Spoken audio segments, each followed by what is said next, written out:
Miguel, let's start with you. You spent a chunk of your career tracking the extraordinary, a lot of allegations, case studies, and, separating fact from fiction. You actually knew or know and have interviewed some of these scientists who've either died or gone missing. Melissa worked as this administrative assistant at the lab there in Los Alamos. It's been closely tied to U.S. nuclear weapons research. Others who've turned up dead or missing also tied to nuclear programs. So what's your take on this? Apparently her friends and family say her keys were at home. She had two phones. They were both wiped clean back to the factory reset. So it's a very interesting case, very heartbreaking case. I would say that, yes, I knew one or two of the people who've been associated with this string of quote unquote missing scientists. The person I knew had a professional relationship was Amy Eskridge out of Alabama, who also, her family is quite convinced she did not die under foul play circumstances. And likewise with the Casias case, it may be somewhat disappointing for the people who are drawn to conspiracy theories.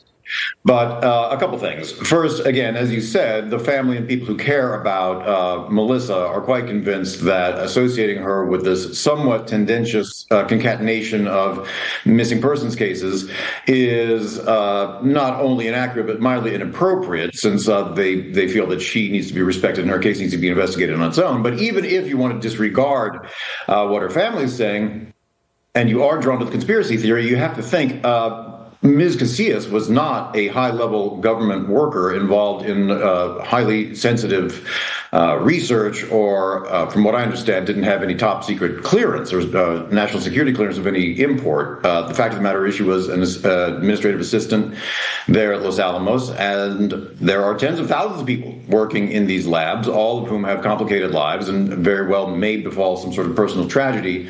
I think in general, of course, we're drawn to conspiracy theories because they're a little bit more entertaining and easy to talk about than the personal pain and traumas that lead people to either death by suicide or death by foul play in many cases.